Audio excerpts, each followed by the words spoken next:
Okay, so, okay, take two. Draw a bar. We got a bar. What a typical charged rod will do is it'll be charged all around. It'll have a number, the arbitrary charge that is greater than zero or less than zero, depending, like positive or negative. Um, it is scalar, so it can be positive or negative, can go up and down. The electric field goes outward, typically, from a positive charge, because that's what we're going to use for reference. But a negative charge typically has an inward charge. Um, Positive feels a force uh, in the direction of electric field, force with E, and so they're together, while a negative charge feels a force away from the electric field. So if the electric field is out like this, the negative charges will feel a force that way. Uh, that's just direction. For magnitude, though, we are going to say, based on the equation, let's draw a little line here for the hanging. Force equals K Q over R squared. Oh, my drawing is getting so much better. Now, what we did draw before was we would typically do extremes where we'd have positive all the way on the right and negative all the way on the left.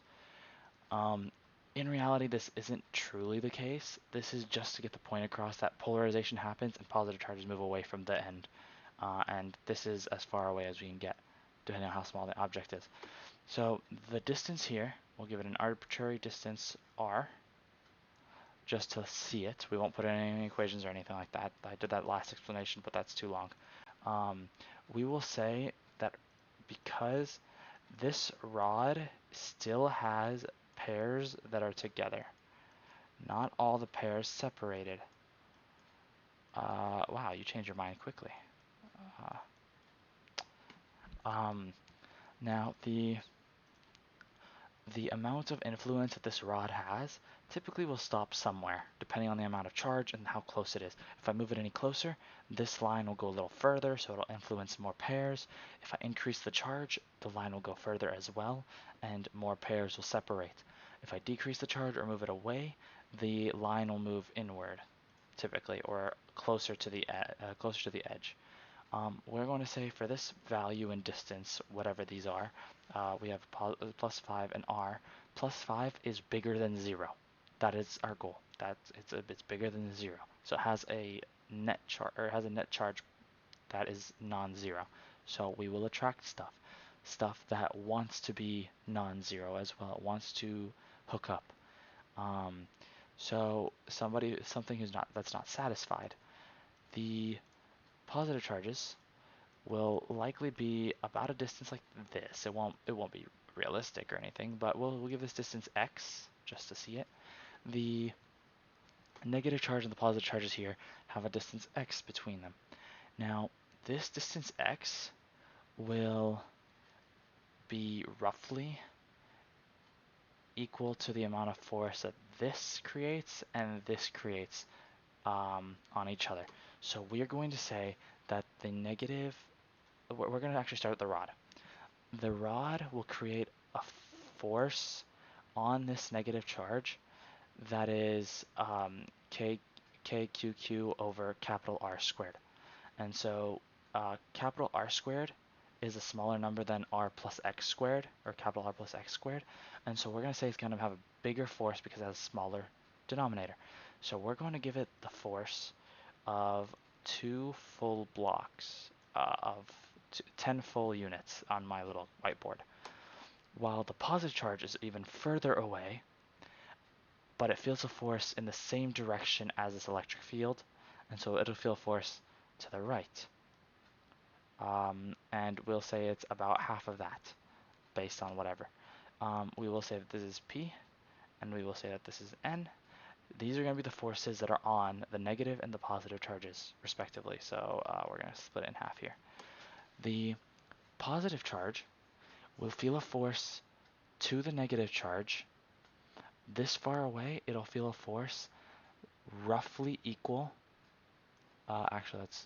It'll feel a force that is equal to the force that it feels from that rod. So this rod will emit a force that this positive charges feel. If it kept feeling this force alone, then the positive charges would have a net force to the right, and so they would keep moving. But in reality, they'll stick because the attraction force from these negative charges hits an equal basis with these positive charges. So these two will typically cut out. What I'm trying to say is, because I'm realizing I'm rambling, is that initially the positive and negative charges were together, and now the force between them was super good. But when we introduced the humongous positive charge here, it was way stronger than this positive charge could give to the negative charge. But now, as the positive charge moves further away, the amount of force between this and this is still really freaking close, but the distance between the two positive charges is significantly smaller, so the amount of influence that this one has on the positive charge becomes significantly less. So the push away will become just about as equal as the negative charge. The real amount of distance that the negative charge and positive charge move is like that. It's so small that the force can still be big enough to keep it stationary. But for purpose of showing the explanation or showing the physics behind it, this is what happens. The positive charge keeps moving until it hits the stationary piece, and the force inward towards the negative charge is still existent. However, the net force on the positive charges becomes zero at wherever it is, because the force from the negative charges and the positive charges on each other will be equal and opposite. The negative charge will feel a force from these positive charges in this in this direction towards the positive charges, and so they should want to come together. However, the negative charges are also feeling a force that's even greater from this positive rod, and that makes it want to go towards the positive rod. The amount of force used to be like this-ish, but as the repulsion force from this, which used to be larger, decreased, the amount of force that happened on the negative charges from these positive charges has also decreased. They used to be neck and neck, but now the positive rod is significantly greater, and so they, they choose to want to be with that rod.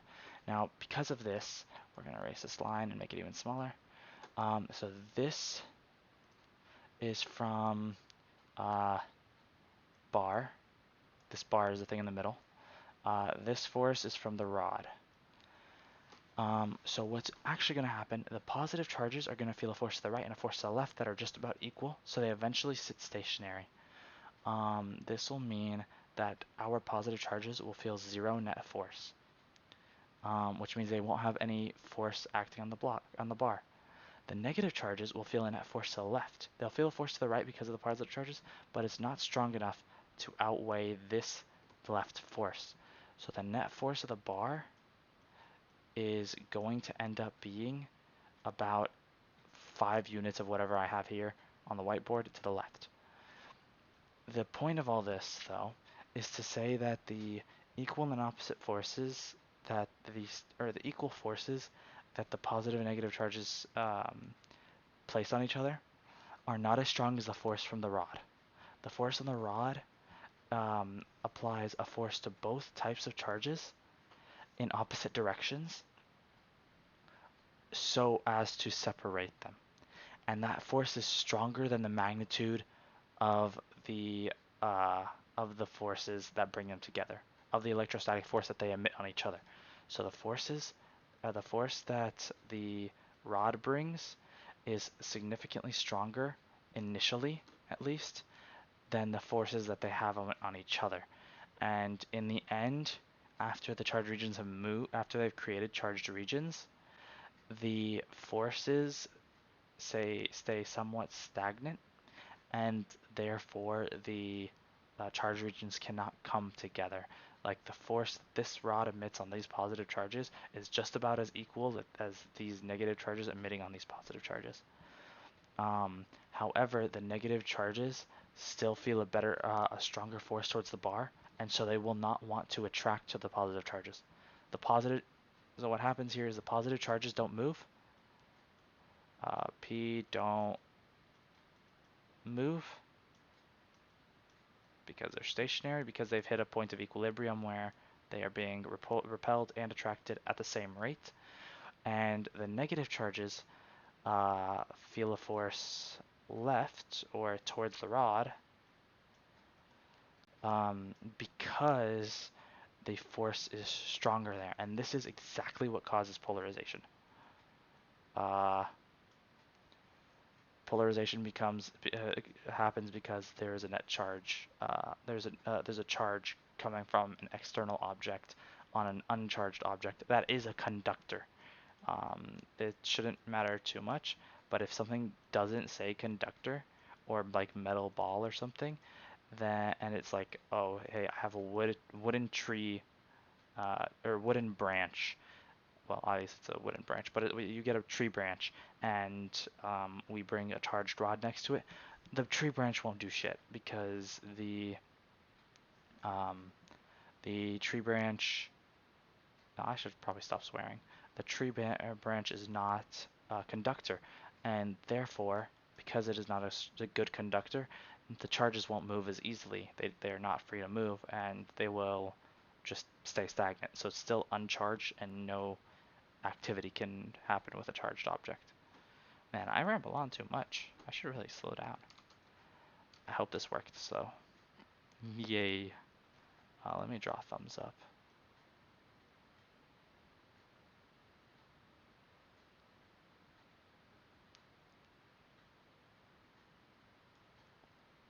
Shit. Let's see. No, we gotta erase that. Let's see. We draw a thumb, and then we draw a pointer finger.